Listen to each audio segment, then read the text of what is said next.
Eu vou fazer esse vídeo hoje como um alerta para a população de Lauro de Freitas. Acredito que todo mundo tem acompanhado o que está acontecendo sobre o IPTU aqui de Lauro de Freitas. Aumentos absurdos.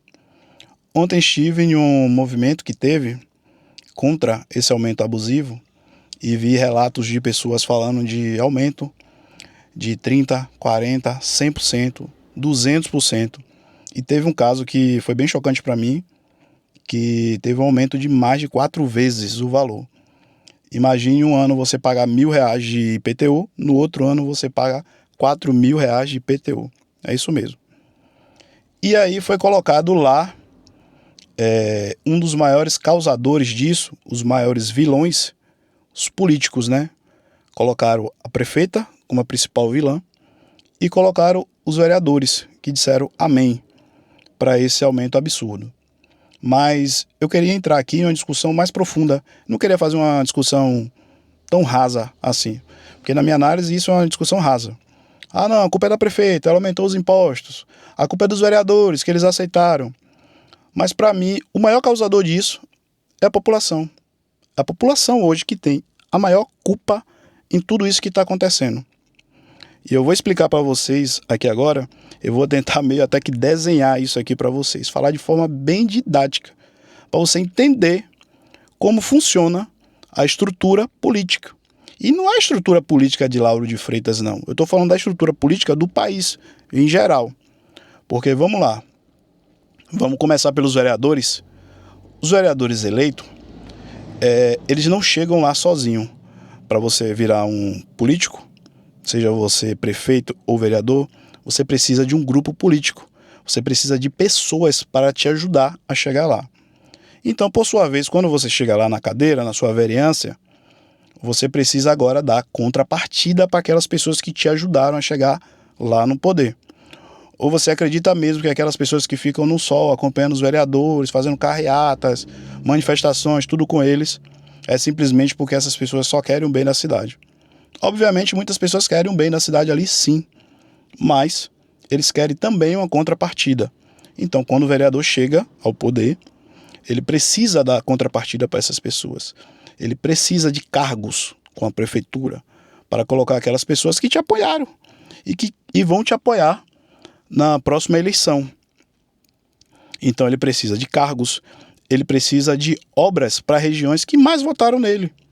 Se um vereador ele é de Vida Nova, ele vai tentar ao máximo levar obras, ele vai levar melhorias para aquele local, porque foi aquela região que votou mais nele. Não vamos ser hipócritas. Óbvio que ele pode fazer ações também em outras partes da cidade, mas ele terá um foco naquela região, porque foi a região que predominantemente votou nele. E da mesma forma, a prefeita. A prefeita, quando ela é eleita, ela tem um grupo político, pessoas que investiram na campanha, pessoas que ajudaram nas carreatas. Ela precisa alocar essas pessoas, ela precisa fazer obras na cidade para os cidadãos ficarem satisfeitos e permanecer com ela. Então, com isso, ela está vendo o caminho de onerar a população, que aí é fácil, né? É somente aumentar, dobrar a verba, onera a população, e aí eu consigo fazer mais obras, porque até hoje eu não vi nenhuma grande obra estrutural na cidade. Principalmente a mobilidade urbana, que não é debatido aqui na cidade. É incrível como Lauro de Freitas cresceu tanto da forma que cresceu e não foi feito nada de mobilidade urbana. Obviamente esse problema não foi dessa prefeita, foi da gestão anterior, mas foi uma promessa de campanha. Então vamos lá, voltando à estrutura política. Se o vereador ele precisa desse capital, ele precisa dessas vagas, o que é que ele faz? Ele negocia com a prefeitura, ele negocia com a prefeita. Então, vamos lá, vocês acreditam que os vereadores acordou um belo dia e decidiram onerar a população, botar em cargos, fazer medidas não populares que não são boas para eles? Por que é que eles fizeram isso? Porque nesse momento é feito um balcão de negócios. Eu te dou os seus cargos, eu faço aquilo ali, você vai votar aqui para mim. E sai todo mundo feliz.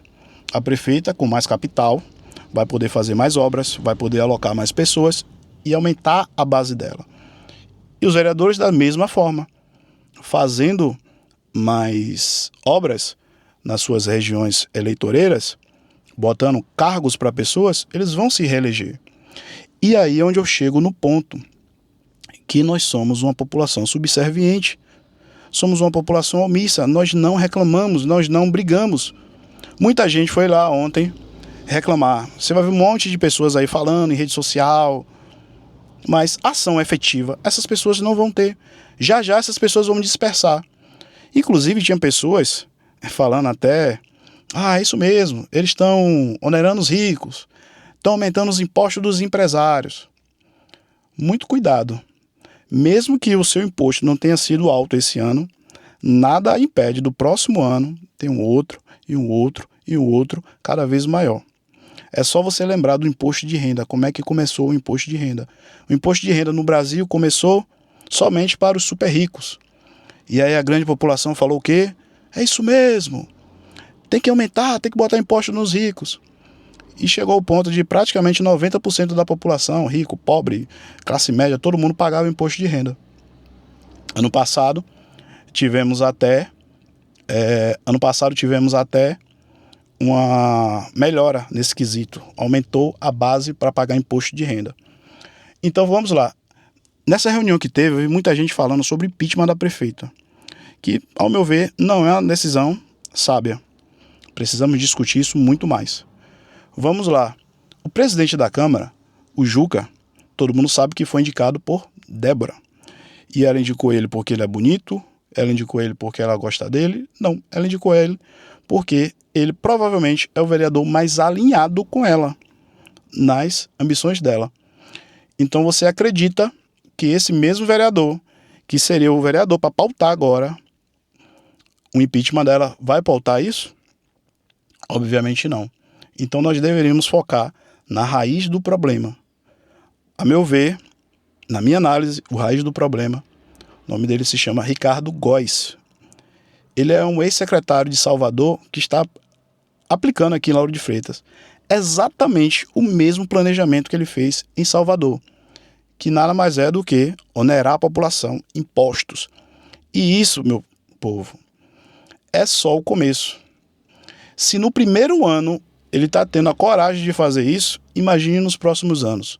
Imagine num suposto último ano. O que é que ele não vai onerar? Qual o imposto novo que ele não vai criar? Então, eu acredito que o momento de mobilização é agora. O que é que nós podemos fazer? Nós podemos judicializar todo mundo. Procure um advogado do seu conhecimento, um amigo advogado.